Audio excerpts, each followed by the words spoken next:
Mari e as coisas da vida. Mari nasceu em uma cadeira de palha debaixo de uma cerejeira.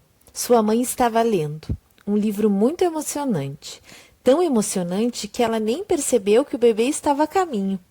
Foi algo como que você está com muita vontade de fazer xixi e pensa: ainda posso segurar mais um pouquinho.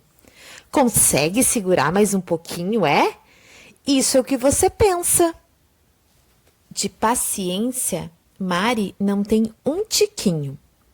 Deixe-me sair, nesse mesmo segundo.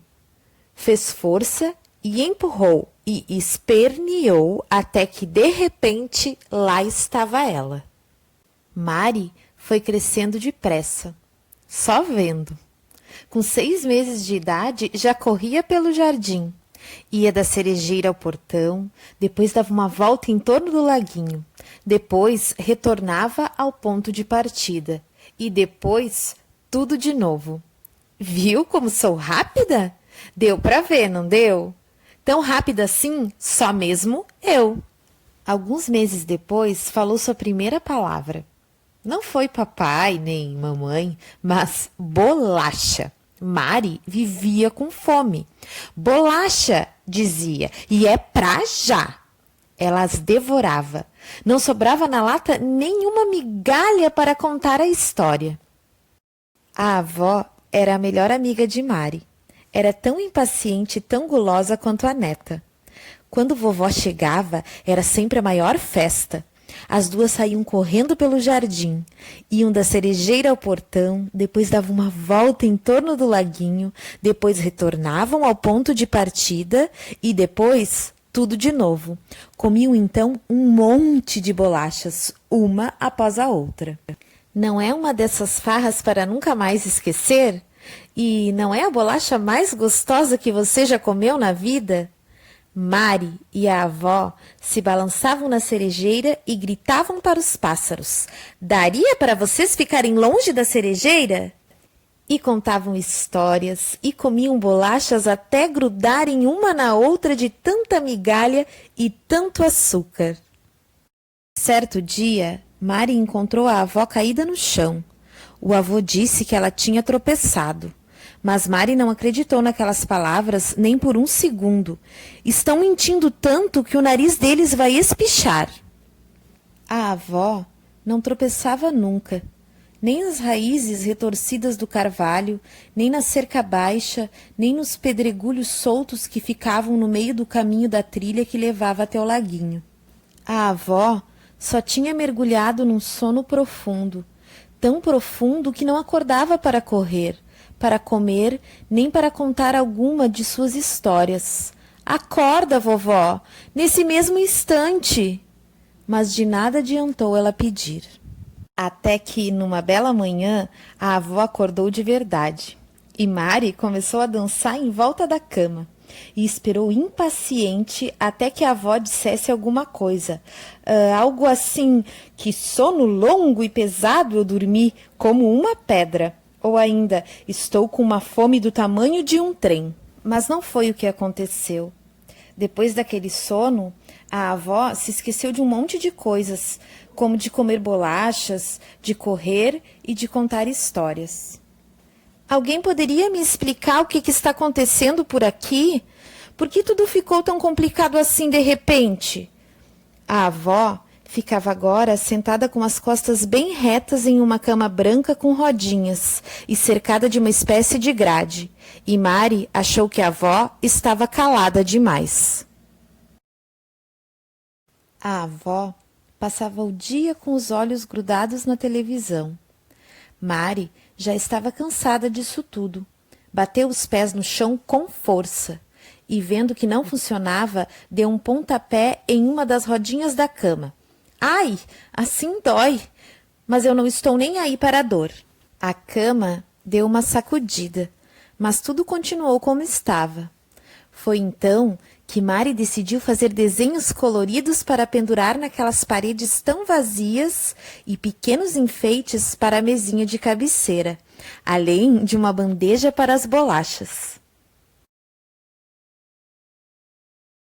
Mari fez milhares de desenhos para as paredes e fabricou milhares de enfeites para a mesinha de cabeceira. O quarto se encheu de uma tal maneira que as enfermeiras fecharam a cara. Que absurdo! Reclamavam.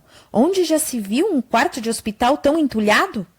Nem mesmo uma mamãe gata encontraria nele o seu filhote. Mari dava de ombros. Podem reclamar. Eu faço o que me der na cabeça. E agora vou pintar um barco. Baque, disse a avó. Depois, Mari desenhou um frango. Fague, disse a avó, torcendo o canto direito da boca. A mãe de Mari não entendia o que a avó dizia, e o avô só fingia entender.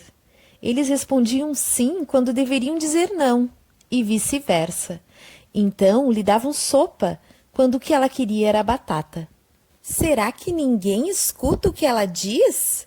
Ela quer batata frita e bisteca? Ou será que vocês enfiaram bolachas nas orelhas? Mari entendia perfeitamente o que a avó dizia.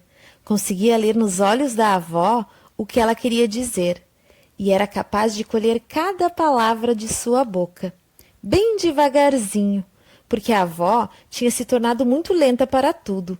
Lenta até demais. Foi quando aconteceu outra grande mudança. Vovô morreu.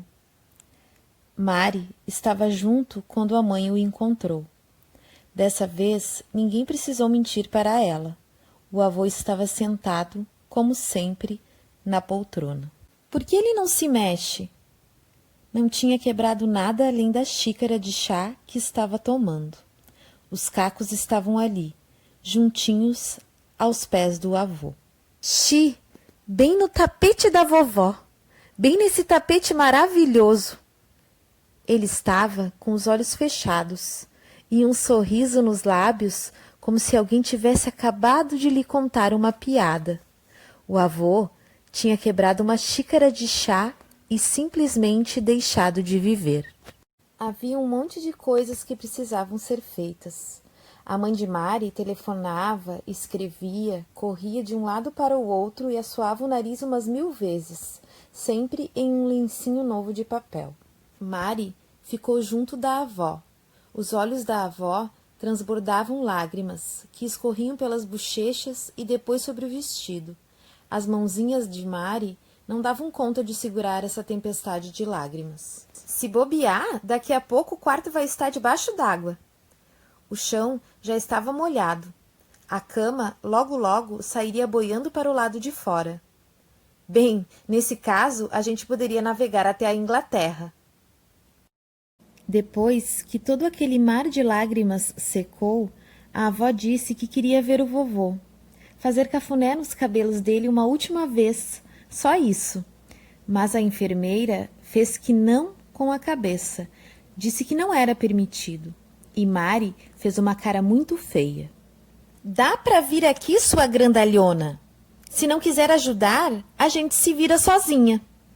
Sim, sim, disse a avó. Sim, sim, é claro. E então Mari saltou por cima da grade de proteção da cama. Que frio que fazia junto ao vovô. Tanto frio que até saíam pequenas nuvenzinhas de fumaça branca da boca de Mari e também da boca da avó. Como vovó é linda e como é incrível! Mari empurrou a cadeira da avó até bem perto do caixão.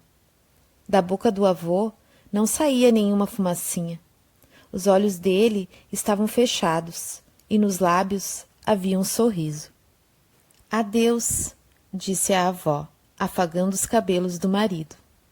Então virou-se para Mari e sorriu. Bolacha, disse ela.